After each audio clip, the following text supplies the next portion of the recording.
శ్రీవేంకటేశాయ నమః.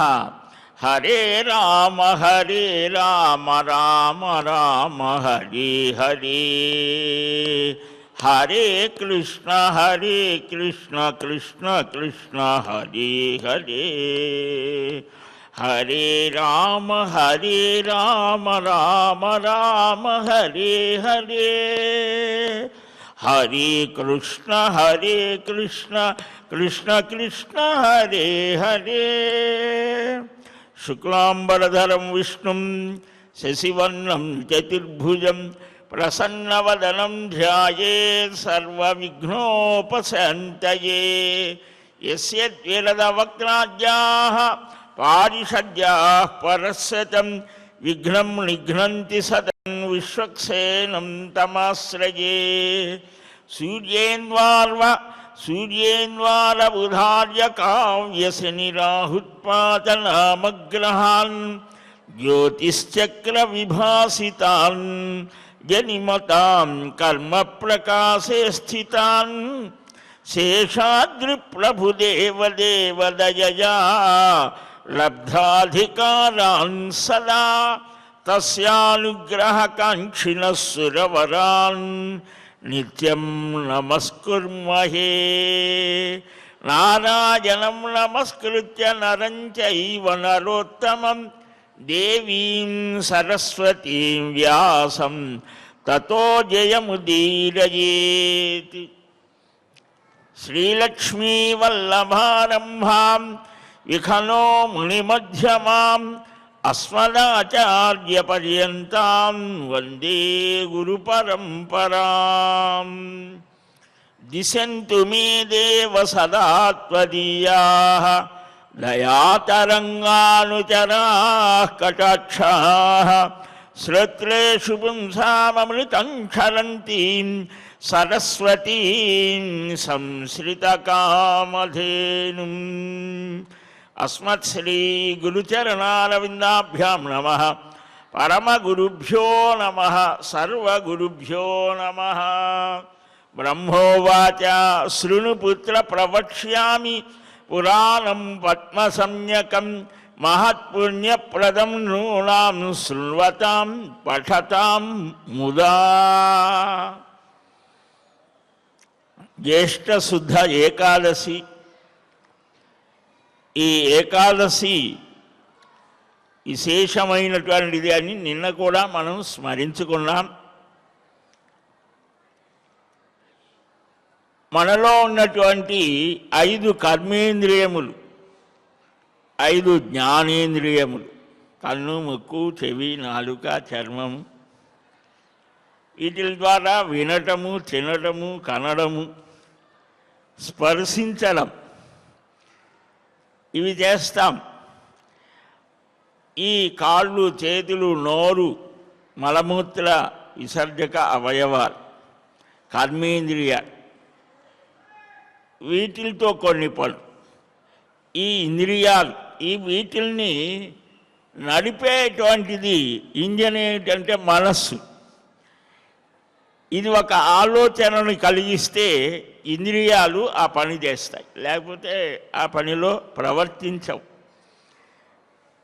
మనం స్వామివారి శిఖనాన్ని చూసి నమస్కారం చేద్దాం అనుకున్నాం, కన్ను చూస్తూనే ఉంటుంది, కానీ మనస్సు ఎక్కడో ఉంటే పని జరగదు. అంటే ఇంద్రియము, మన మనస్సు అంటే ఆలోచన ఒకే స్థితిలో ఉంటే ఆ క్రియ జరుగుతుంది.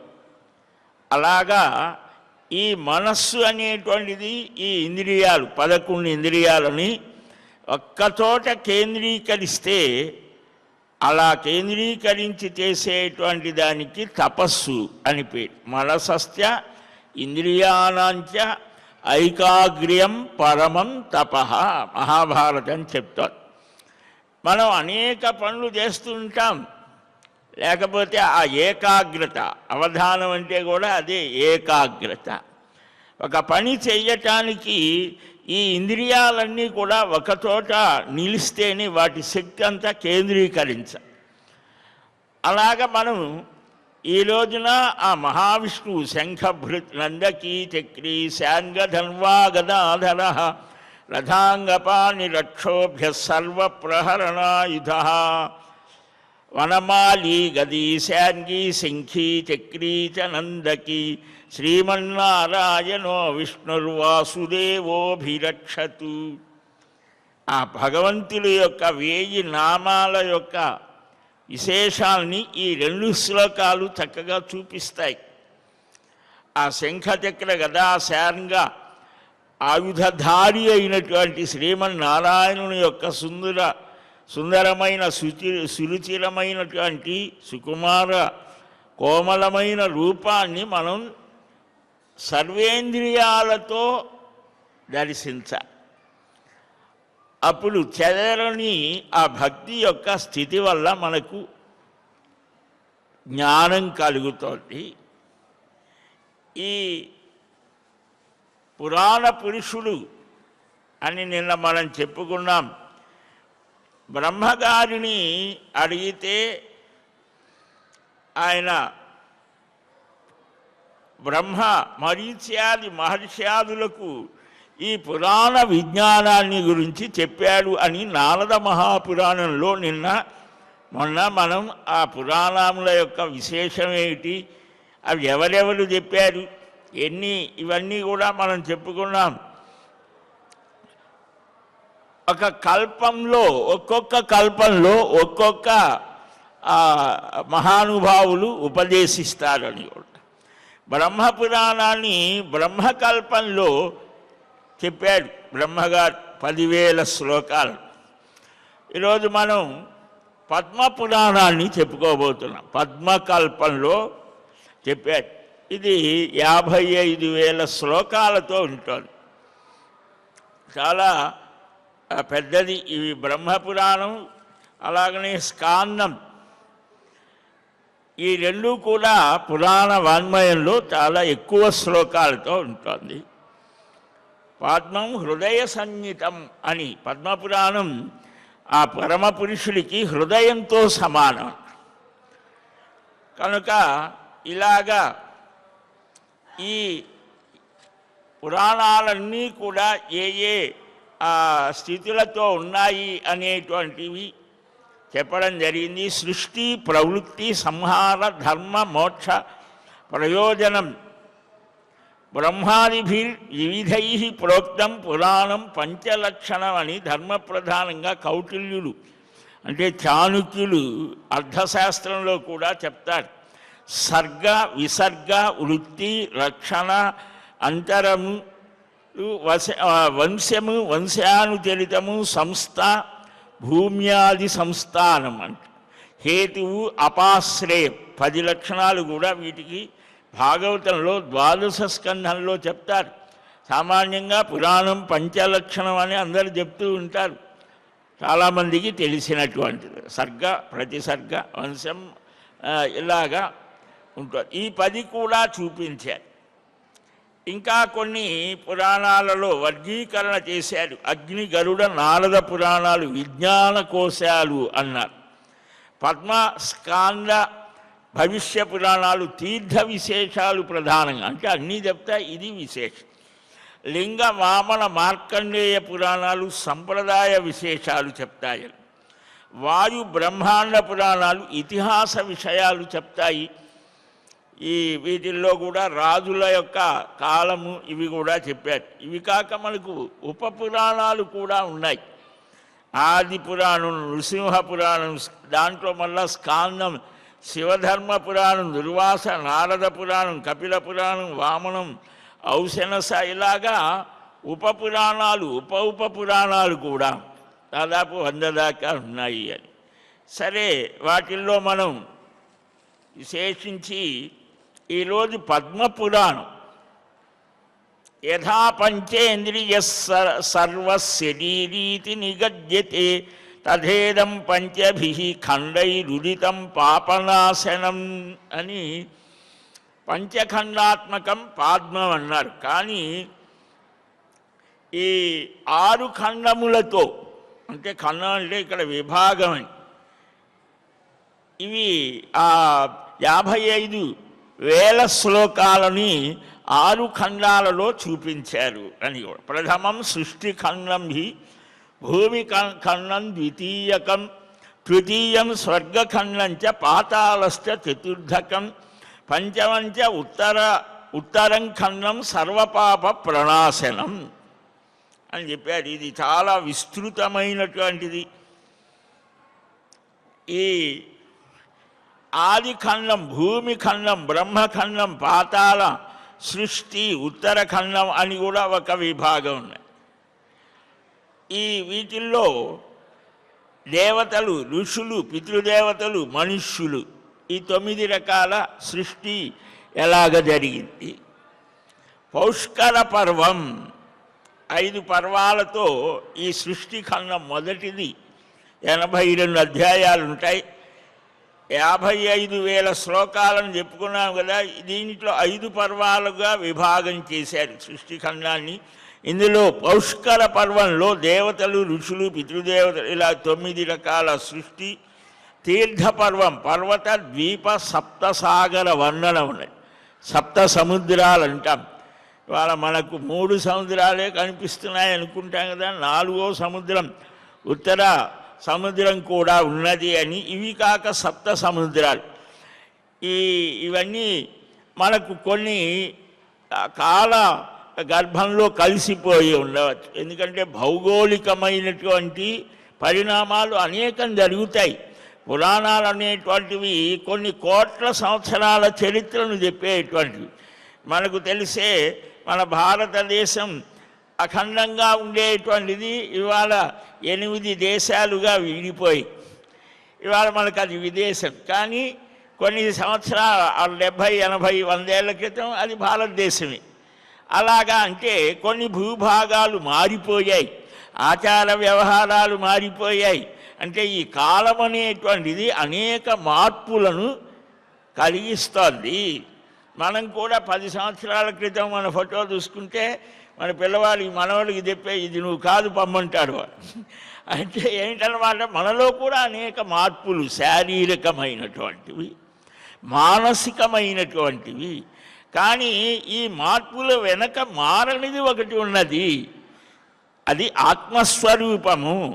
దానిలో ఆ పరమాత్మ సదా సన్నిహితమై మనల్ని నడిపిస్తున్నాడు, చైతన్యవంతం చేస్తున్నాడు అని గుర్తించడమే కాదు, అనుభవించడం అనేటువంటిదే మానవ జన్మకు ఒక వైశిష్ట్యం, వైలక్షణ్యం అని మనకు గ్రంథాలు చెప్తున్నాయి, పెద్దలు చెప్తూ ఉన్నారు. దాన్ని అందుకోవడమే మానవ జన్మ లక్ష్యము అనేటువంటిది. సరే, ఇక్కడ ఈ తీర్థాలు తృతీయ పర్వంలో మహారాజులంతా కూడా పూర్వం అంటే పరిపాలన చేసేటువంటి వారు. రాజా ధర్మస్య కారణం అని కూడా మనకు మహాభారతం ఇవన్నీ చెప్తాయి. అంటే పరిపాలన చేసేటువంటి రాజు సరిగ్గా నడిస్తే ప్రజలు కూడా అనుసరిస్తారు. కాలస్య కారణం ఇవి కూడా చెప్పారు. ఆ మహారాజులు ఏ విధంగా ఒక మనకు ఆదర్శం అన్నమాట. ఏ పరిపాలన అనేది అలాగా ఉండాలి అనేటువంటి నమూనా మనకు అన్ని పురాణాల్లో, మహాభారతంలో అయితే రాజనీతి అంతా కూడా రాజధర్మాలేమిటి, మోక్ష ధర్మాలేమిటి, స్త్రీ ధర్మాలు అన్నీ చెప్పారు. భీష్మ పితామహుడు శాంతి అనుశాసన పర్వాల్లో వస్తాయి. కాబట్టి అలాగ పురాణాల్లో కూడా ఈ రాజులను ఎందుకయ్యా వర్ణన చేయటం అంటే, ఒక యోగ్యుడైనటువంటి ఒక నహుషుడు, ఒక మాంధాత, 16 మహారాజులు, షట్చక్రవర్తులు, వీరిని స్మరించడం ఎందుకు అంటే, వారు ఏ విధంగా ధర్మబద్ధమైన నడవడికతో ఉన్నారు. రఘువంశంలో రఘుమహారాజు వీరంతా వారు యజ్ఞయాగాదులు ఏ విధంగా చేశారు, ఆ దక్షిణాదులు, అన్నదానాదులు, అన్ని రాజ్యాన్ని చక్కగా పరిపాలన చేయటమే కాదు, వచ్చినటువంటి ధనాన్ని యజ్ఞయాగాదుల ద్వారా మళ్ళా పంపిణీ, దాన ధర్మాదుల ద్వారా. అలాగే రఘుమహారాజు సర్వజిత్యాగం చేసి ఒక పూరి గుడిసెలో ఉన్నాడు. పన్నశాల అంటారు. కొంచెం ఏదో క్లాసికల్గా పన్నశాల అంటే, గుడిసె అంటే కొంచెం ఇదిగా ఉంటుంది కదా, పన్నశాల. ఆ పన్నశాలలో ఉంటే కౌత్సులు అనేటువంటి ఒక ఆ విద్యార్థి పట్టభద్రుడు వచ్చాడు. ఆ రోజుల్లో ఏంటి అంటే బాగా చదువుకున్నటువంటి వాడు రాజుగారి దగ్గరికి వచ్చి గురుదక్షిణ, గురువులు ఎప్పుడు కూడా ఇవాళ డొనేషన్స్ కలెక్ట్ చేసేది లేదు, వాళ్ళు అన్న వస్త్రాలు ఇచ్చి చదువులు చెప్పేవారు. అలాగ చదువులు చెబితే అయిపోయిన తర్వాత వీరు ఏదో ఒకటి గురువు గారికి దక్షిణ ఇచ్చేటువంటి వారు. అంటే ఆ చదువుని వాళ్ళు అప్పుడు స్పష్టంగా ధర్మం ఇది, అధర్మం ఇది, ఇలాగ నడవాలని చెప్తారు. అలాగా వారి మీద ఒత్తిడి లేకపోతే ఉపాధ్యాయులు, ఆచార్యులు ఎప్పుడూ కూడా నిష్పక్షపాతంగా స్పష్టంగా చెప్తారు. వారి మీద ఒత్తిడి ఉంటే ఏమవుతోంది ఇప్పుడు మనం చూస్తున్నాం. మన పిల్లలు ఏం చేస్తూ ఉన్నారో, వాళ్ళని ఎలాగ మరబొమ్మల్లాగా తయారు చేస్తున్నామో మనకు తెలుస్తుంది. కాబట్టి ఈ విద్యార్థులలాగా అయిపోయిన తర్వాత గురువు గారికి దక్షిణ ఇవ్వాలంటే రాజుగారి దగ్గరికి నేరుగా వెళ్ళి అడగవచ్చు, మా గురువు గారికి ఇంత దక్షిణ ఇవ్వాలనుకుంటున్నానంటే ఆయన కూడా అన్ని ఆదాయ వ్యయాలు చూసుకొని ఎంత కావాలంటే అంత ఇచ్చేసేవారు. అలాగ వెళితే ఈయనే మట్టి పిడతలో ఆయనకు స్వాగతం చెప్పాడు.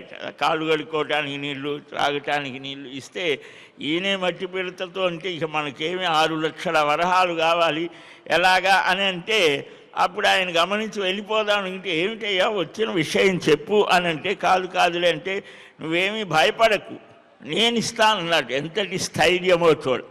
అంటే ఇలాగ మా గురువు గారికి దక్షిణ ఇవ్వాలి, నేను తప్పనిసరిగా ఇస్తానన్నాను అని అంటే అలాగనా ఒక్క రాత్రి సమయం ఇవ్వు అని అంటాడు. ఆ రాత్రి కుబేరుడి మీద యుద్ధాన్ని ప్రకటించాడు. ఈయన ధర్మమూర్తి అని ఆయన బంగారపు కాసుల వర్షం కురిపించాడు కుబేరు. ఇవన్నీ కూడా నువ్వే తీసుకువెళ్ళమంటే నాకు అవన్నీ అక్కర్లేదయ్యా, మా గురువు గారికి ఎంత కావాలో అంతవరకు తీసుకుంటాను. చూడండి, ధర్మం అంటే అలాంటిది. అలాంటి ఆ రాజుల యొక్క చరిత్ర ద్వారా మనకేం ఒక ఇన్స్పిరేషన్. మనం కూడా ధర్మాచరణ చేస్తే ఆ ధర్మమే మనల్ని రక్షిస్తోంది. ధర్మో రక్షతి రక్షిత అంటే అది ధర్మం. అదేదైనా ఆకారం ధరించి మనల్ని రక్షించమంటుందా? కాదు. ధర్మో రక్షతి రక్షిత అంటే మనం ఏ ధర్మాచరణ చేస్తామో త్రికరణ సిద్ధిగా ఆ ధర్మమే భగవత్ స్వరూపమై మనల్ని రక్షిస్తోంది. మహాభారతంలో ధర్మరాజును చెప్పేది అదే. మనం మనసా వాచా కర్మణ ఏ దోషము మనలో లేకపోతే, మనకు భాగవతంలో వస్తుంది రుక్మిణీ కళ్యాణానికి ముందుగా ఒక బ్రాహ్మణుడు అగ్నిజ్యోతనని అంటాడనుకోండి పోతనామాచుల వారు. సరే, అక్కడికి వెళితే నువ్వు ఎక్కడ ఉన్నావయ్యా, ఏ రాజ్యంలో ఉన్నావు, ఏ రాజైతే ధర్మబద్ధంగా నడుస్తాడో వాడు నాకు చాలా ప్రీతిపాత్రుడు, నీవు కూడా గొప్ప ధర్మంలో ఉన్నావు, విప్రధర్మాన్ని పాటిస్తూ ఉన్నావు, నీ ధర్మమే నిన్ను రక్షిస్తోంది అని అంటాడు శ్రీకృష్ణస్వామి. అక్కడ ఇవి మనం గ్రహించాలి. మన జీవితంలో మనలో ఒక ఆలోచనల్లో మార్పు రావాలి. లేకపోతే ఎన్ని సంవత్సరాలు వింటూ ఉన్నా ప్రయోజనం లేదని కాదు. ఆ విన్నటువంటి దాన్ని మనం అన్వయించుకొని మన జీవితంలో ఎంతవరకు మనం చేయగలమో అంతవరకైనా చేయగలిగితే భగవంతుడికి మనం ప్రీతిపాత్రులం అవుతాం. సరే, ఈ వీరి వర్ణన చతుర్థ పర్వంలో వంశ కీర్తనం. ఆ వంశంలో ఇంకెవరు వచ్చారు? కొంతమంది మహానుభావులే రాజులు, కానీ కుమారులు పరమ దుర్మార్గులు కావచ్చు, లేదా వీరికంటే కూడా గొప్పవారు కావచ్చు. మనకు కూడా అంతే. ఒక్కొక్కడు కుమారులు చాలా గొప్ప భక్తిగా ఉంటారని వాడు అసలు ఆ తండ్రి అనేవాడు పరమ దుర్మార్గంగా ఉంటాడు, వీడెట్లా పుట్టాడు అని కూడా అంటారు. లోకంలో ఉన్నదే. అంటే ఏంటనమాట, ఎవరి సంస్కారాలు వాళ్ళవే. ఆ మాధ్యమం తల్లిదండ్రులు ఒక రకమైన స్థితి కొంతవరకే ఇస్తారు వారికి. కనుక వంశానుకీర్తనం కూడా దీంట్లో ఉంటుంది. ఇక ఈ మోక్ష పర్వం, మోక్ష సాధన మార్గాలు, మోక్షము అంటే ఏమిటనేది కూడా మనం తెలుసుకోవాలి. ఆ మోక్షాన్ని పొందటానికి సాధనమేమిటి? మోక్షం అంటే మోక్షం అని వింటూ ఉంటాం.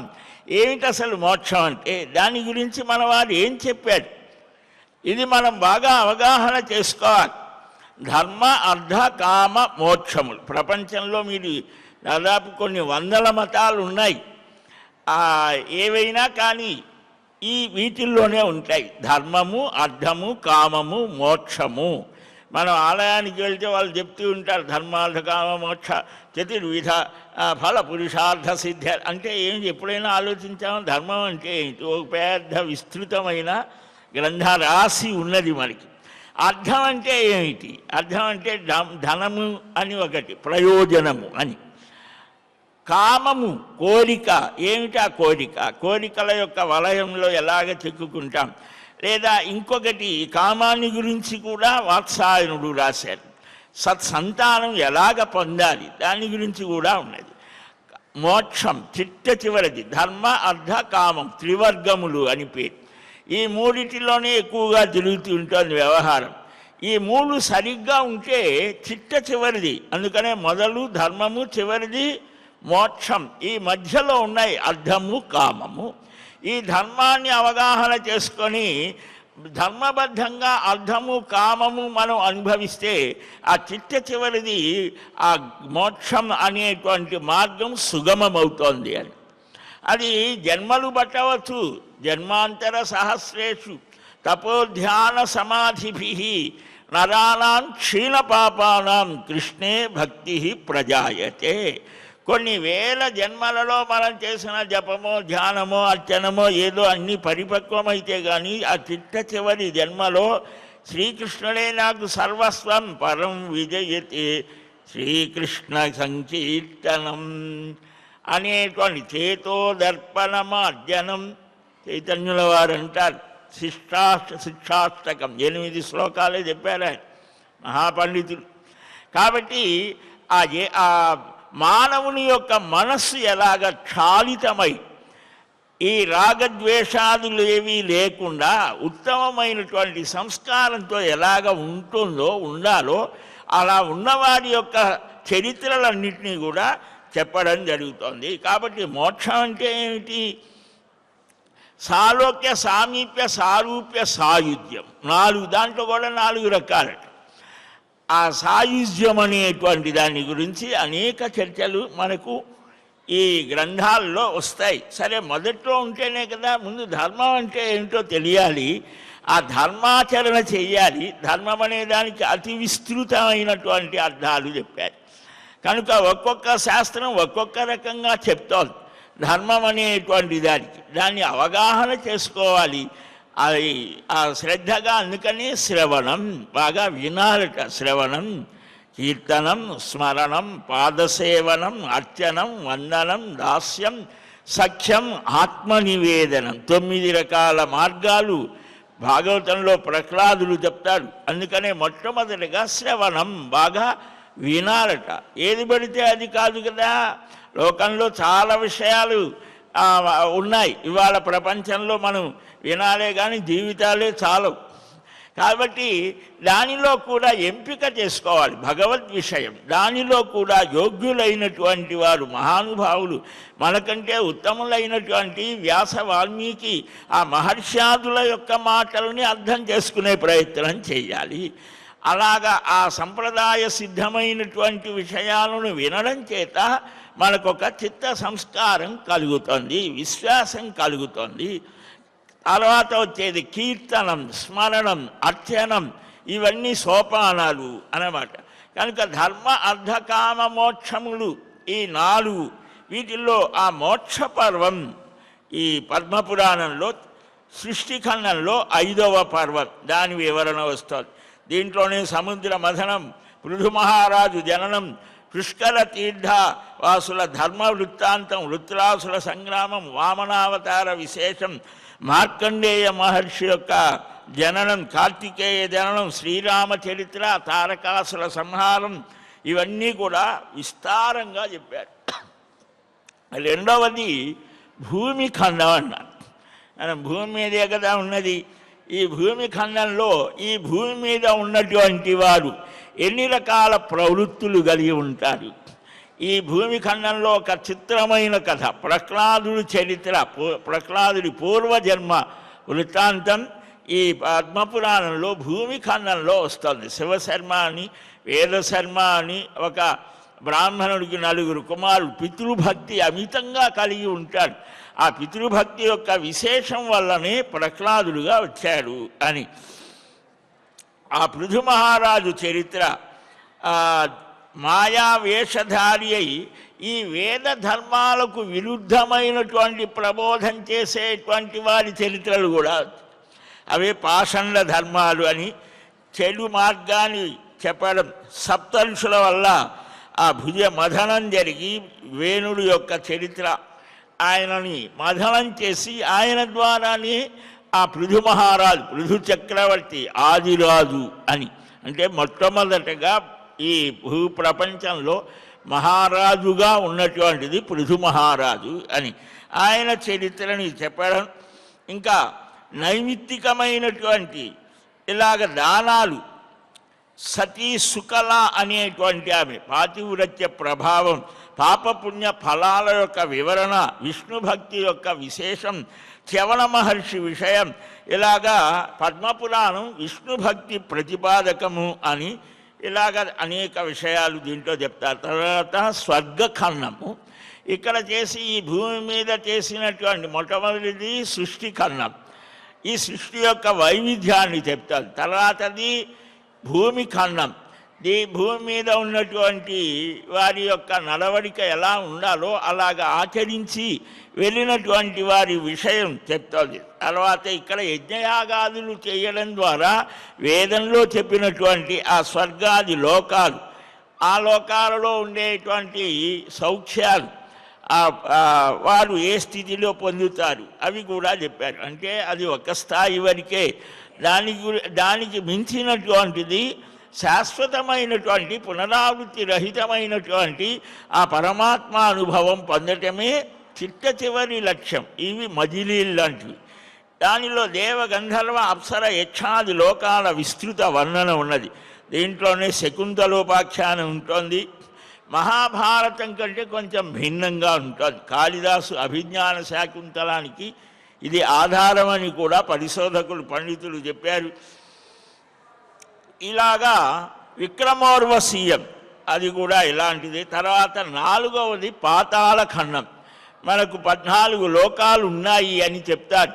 లోక్యతే ఈ ఊర్ధ్వలోకాలు కొన్ని, భువర్లోక, సువర్లోక, మహర్లోక, జనోలోక, తపోలోక, సత్యలోకాలు.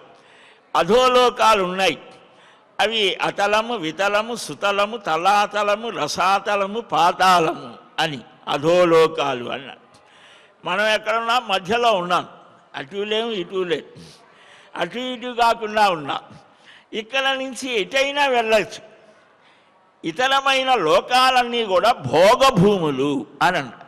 అంటే ఇక్కడ మనం ఇండియాలో కొన్ని కోట్లు సంపాదించాం, ప్రపంచంలో అన్ని సుఖాలకు నిలయమైనటువంటిది ఏదో ఒక దేశం ఉందనుకోండి, అదేదో మీకు కూడా తెలుసు. అక్కడికి వెళ్ళి అక్కడ 1 కోటి రూపాయలు నెలకు లేకపోతే రోజుకో ఖర్చు పెట్టేశాం, అక్కడ అన్నీ కావలసినవన్నీ వచ్చేసాయి, అయిపోయింది, ఇక పదరా బాబు. స్వర్గం కూడా ఇతర లోకాలు కూడా అలాంటివే. అక్కడ ఏమి కర్మాచరణ చేయటానికి లేదట. ఇక్కడనే కర్మాచరణకు యోగ్యత ఉన్నది కనుక ఇక్కడ అసలు జన్మ అనేది లేకుండా చేసుకునేటువంటి విధానం కూడా ఉన్నదట. ఇక్కడ నుంచి వారు చేసినటువంటి తపస్సు, వారి ఆలోచనలే ఆయా లోకాలలో ఆయా పదవులు, అవి కూడా ఇంద్రుడు ఒక పదవి, బ్రహ్మగారు ఒక పదవి, సప్తర్షులు ఒక పదవులు. ఇలాగా ఈ స్థానాలని ఇక్కడ ఏ జీవుడైతే అలాగనే అష్టదిక్పాలకులు, అగ్ని, యముడు కూడా అది కూడా ఒక పదవే. ఇక్కడ ఉండేటువంటి ఆ జీవులు, ఆ వాసనలు, ఆ సంస్కారాలు అధికంగా ఉంటే, దానికి యోగ్యత కలిగితే, ఇప్పుడు మనకు ఐపీఎస్, ఐఏఎస్ వాళ్ళు ఏవో ఎగ్జామ్స్ రాసి వెళ్తారు కదా, దానికి యోగ్యత కలిగితే వెళ్తారు. అలాగ దానికి కూడా తపస్సు అనేటువంటిదే దానికి యోగ్యత. ఆ తపస్సు చేసి ఆ సంస్కారం బలీయంగా ఉంటే పరమాత్మ వాడిని పెడతాడు. అలాగా ఎవడైతే అలాగ పెట్టితే వాడిని లాగేసి ఇంకోడు వస్తే వాడిని కూడా తీసేది ఆయనే. మయాధ్యక్షేణ ప్రకృతి సూయతే సచరాచరం గీతలో చెప్తారు కదా, అక్కడనే బలి చక్రవర్తిది అదే. ముందుగా ఒకడు అయిపోయింది, ఒక పోస్ట్ ఫిల్అప్ అయిపోయింది, వాడిని లాగేసి నేను వస్తాను, కాబట్టి అది సరికాదు అని మనం చెప్పుకున్న ఆ రసాతలంలో ఇప్పటికి కూడా ఆ బలి ఉన్నాడు. ఈ పాతాళ ఖండంలో నాగలోకం యొక్క విస్తృత వర్ణన ఉంటుంది. ప్రసంగంలో రావణ విషయం వచ్చినప్పుడు రామాయణ కథ మొత్తం వస్తుంది. ఈ పద్మపురాణంలో చాలా చిత్రమైన విషయాలు వస్తాయి, వాటిని తీసుకొని చాలా కథలు చెప్పారు. కాళిదాసు రఘువంశంలో చెప్పిన రామకథ దీంతో సరిపోలుతోంది అన్నారు. ఏది రావణ సంహార అనంతరం సీతా పరిత్యాగం, కుశలవ జననం, రామ అశ్వమేధ యాగ విశేషం. ఆ అశ్వమేధ యాగంలో కుశలవులు పట్టారని ఇవన్నీ వస్తాయి కదా మనకు, అలాగా అవన్నీ కూడా దీంట్లో ఉన్నటువంటివి. అలాగ భవభూతి అనేటువంటి మహాకవి ఉత్తర రామ చరిత్ర రాస్తాడు, దాంతో ఇవి ఏకీభవిస్తోంది. ఈ పురాణంలో వ్యాస మహర్షి అష్టాదశ పురాణాలు ఇప్పుడు చెప్పినట్టే చెప్పారు దాంట్లో కూడా. దాంట్లో భాగవతం యొక్క ఆ పురాణ మహిమను విస్తారంగా చెప్పాడు. అదే ఇప్పుడు భాగవత మాహాత్మ్యం అని భాగవత పురాణానికి ముందు వేస్తూ ఉంటారు. స్కాందంలో ఉన్నది, పద్మపురాణంలో ఉన్నది, ఇంకా ఇతర కౌశిక దీంట్లో కూడా ఉన్నది. సరే, అదొకటి. ఉత్తరఖండం ఐదవది. ఈ ఉత్తరఖండంలో అనేకమైన ఆఖ్యానాలు, అంటే స్వయంగా దర్శించినటువంటిది సంక్షిప్తంగా చెప్తారు. దీంట్లో విష్ణు భక్తిని గురించి చాలా విశేషంగా విస్తృతంగా ఉంటుంది. క్రియాసాగరం అనే భాగం కూడా లభిస్తోంది అన్నారు. మహావిష్ణువు ప్రసన్నుడై కోర్కెలు తీరుస్తాడు. ఎప్పుడూ తీర్థయాత్రలు మహాభారతంలో కూడా వస్తోంది. దాన ధర్మాలు, యజ్ఞయాగాదులు అందరూ చేయలేరు కదా. ఎలాగా అంటే పులస్త్య మహర్షి చెప్తాడు భీష్మ పితామహుడికి. అదే విషయాన్ని నారదుడు ధర్మరాజుకు చెప్తాడు. అదే విషయాన్ని సూత మహర్షి శౌనకాదులకు చెప్తాడు. చూడండి, ఒక పరంపర. ఏం చెప్పాడు, సామాన్యుడు ఎవరు కూడా ఈ యజ్ఞాలు యాగాదులు చేయలేరు కదయ్యా. మరి అలాగా అంటే దాన ధర్మాలు తనకు తోచినంత చేస్తూ తీర్థయాత్రలు చేసినా యజ్ఞయాగాలు చేసిన ఫలితం కలుగుతుంది. ఆ యజ్ఞయాగాదులలో విశేషించి ఆత్తోర్యామ, అతిరాత్ర, వాజపేయ, అశ్వమేధాది శతక్రతు, పుణ్యఫలావాప్తి సిద్ధ అని కూడా మనకు వాటిల్లో కనిపిస్తాయి. ఈ వీటికి ఎందుకని ఇంత గొప్ప స్థానం ఇచ్చారు? కొండలు, కోనలు, నదులు ఇవే కదా తీర్థయాత్రలు అంటే. అంటే తీర్థము అంటే తరణం దాటించేది అని. ఇక్కడ నుంచి అవతలి ఒడ్డుకు వెళ్ళేది. ఎక్కడున్నా మనం ఎక్కడికి వెళ్ళాలి, ఇది కూడా తెలియాలి కదా. ఈ సంసారం అనేది ఒక పెద్ద సముద్రం లాంటిదైతే అవతలికి దాటాలి. ఈ సంసార నైక సేతు అని ఒక సేతువులాగా, ఒక బ్రిడ్జిలాగా ఉంటాడట. విష్ణుపోతో నరానాం, ఆయన పాదాలే ఒక ఓడ లాంటివి అని అంటారు. అందుకనే వెంకటేశ్వర స్వామి కూడా నా పాదాలని ఆశ్రయించండి అని అప్పుడెప్పుడో చెప్పాడు కదా. 5000 సంవత్సరాలు చెప్పిన మాట ఇప్పుడు మాటలు చెబితే మనం వినవని చేతులతో చూపిస్తున్నాడు ఆయన. నన్ను ఆశ్రయిస్తే నేను మీ సంగతి ఏదో నేను వహిస్తాను, యోగక్షేమం వహామ్యహం. కనుక ఇలాగా ఆ తీర్థయాత్రల యొక్క మహిమను చెప్పారు. ఈ కొండలు కోణల్లో ఎందుకు ఇంతటి ప్రశస్తి అని అంటే, మహానుభావులైనటువంటి మహర్షాదులు, దేవతలు, ఋషులు, బ్రహ్మర్షులు వీరంతా కూడా ఆయా తీర్థాలని వీటిని ఆశ్రయించి ఉంటారు. అక్కడ యజ్ఞయాగాదులు చేసి తపస్సు చేసి ఆ శక్తిని అక్కడ ధారపోస్తారు. మనం వెళితే మనం అవేవి చేయలేకపోయినా వాటి యొక్క ఫలం మనకు లభ్యమవుతుంది. అందుకనే ఎంతో జాగ్రత్తగా తీర్థయాత్రలు అనేటువంటివి కూడా చేయడం, దానికి నియమాలు ఇవన్నీ కూడా చూపించారు. ఇలాగ పద్మపురాణం విష్ణు ప్రతిపాదక పురాణాలలో ప్రథమంగా నిలిచేటువంటిది. భగవంతుని యొక్క నామ రూప గుణ విషయాలు ఎంతగా మనం చేయవచ్చో, అపరాధాలు ఏవి చేయకూడదో అవి కూడా సప్రామాణికంగా చూపించారు. కనుక సాహిత్య దృష్టితో చూసినా ఇది చాలా విశేషమైనది. సంసార సాగరమత్వీ గభీరపారం దుఃఖోర్మిభిర్వివిధ మోహమయైస్తరంగై సంపూర్ణమస్తి నిజదోష గుణైస్తు ప్రాప్తం తస్మాత్ సముద్ధర జనార్దన మాంసు దీనమని.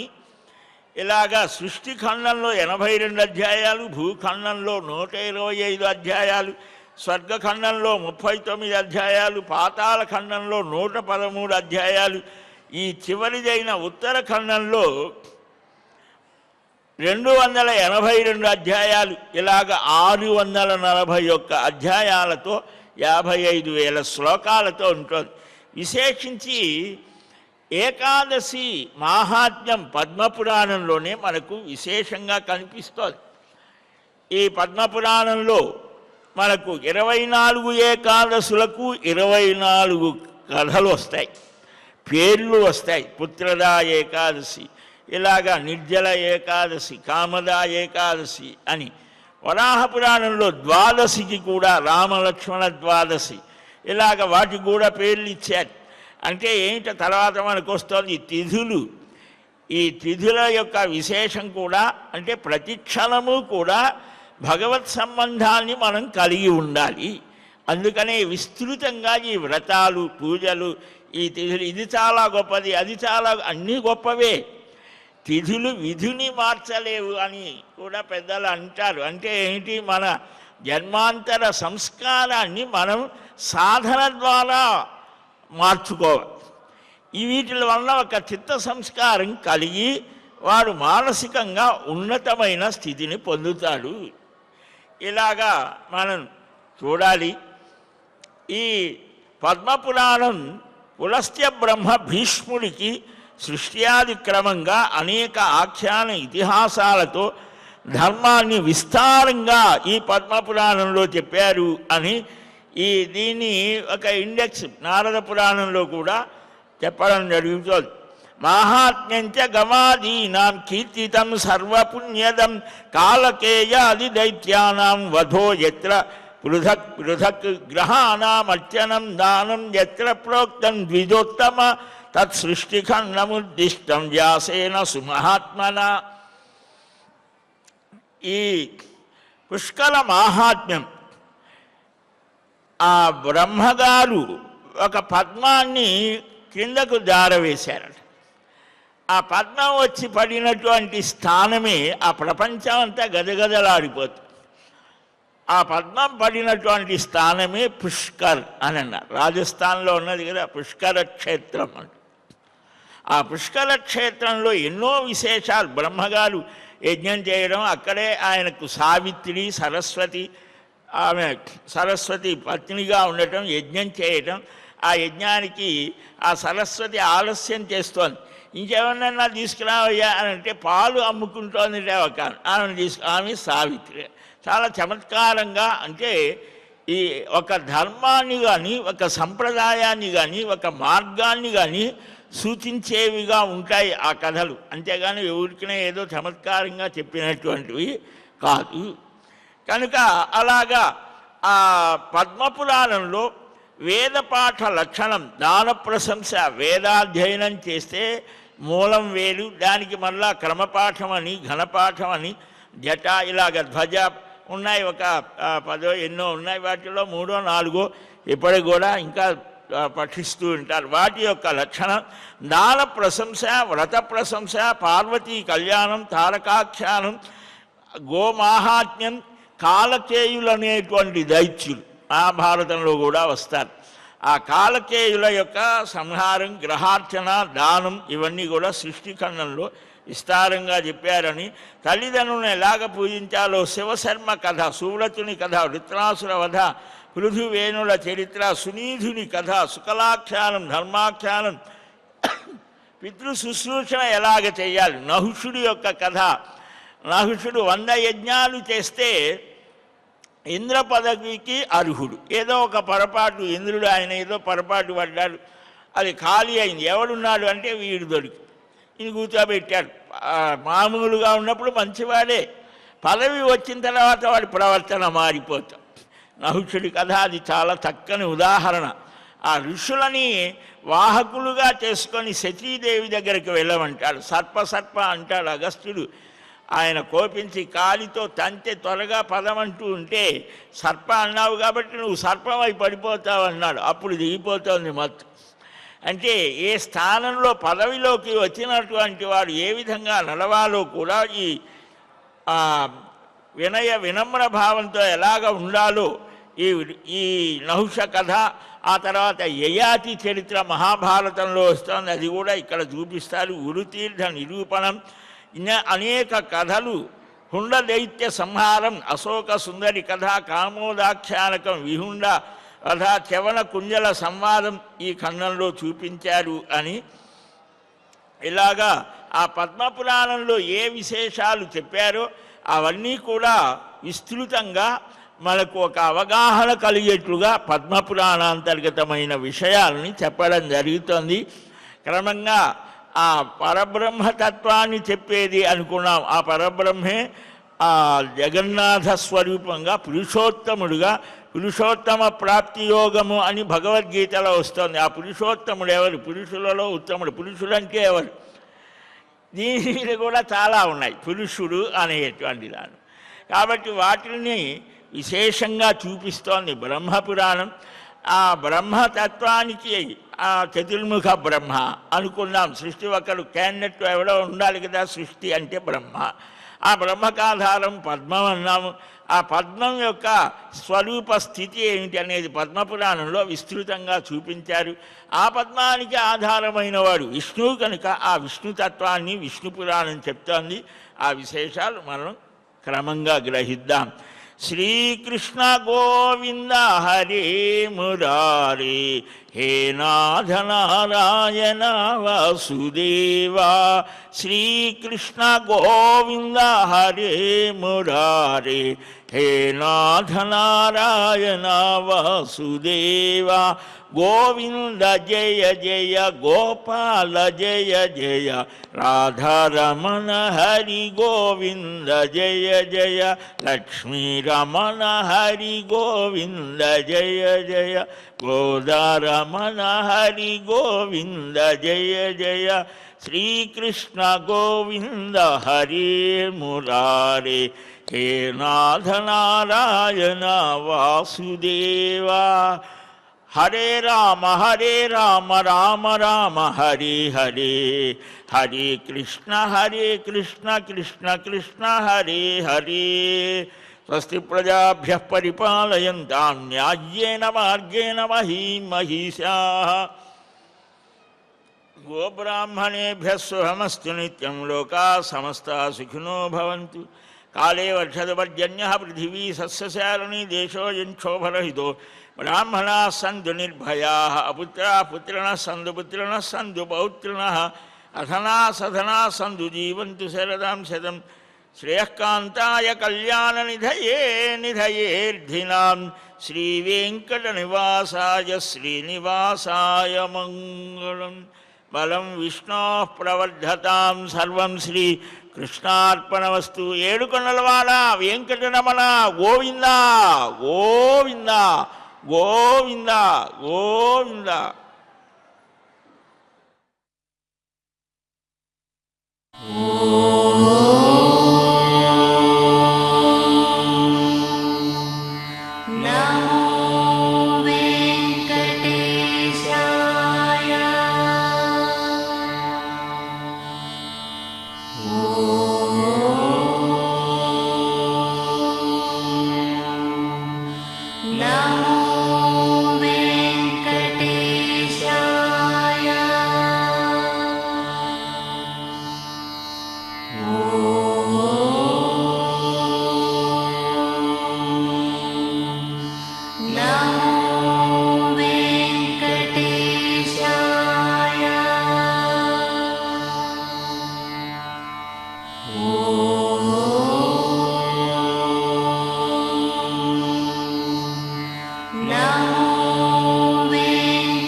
Oh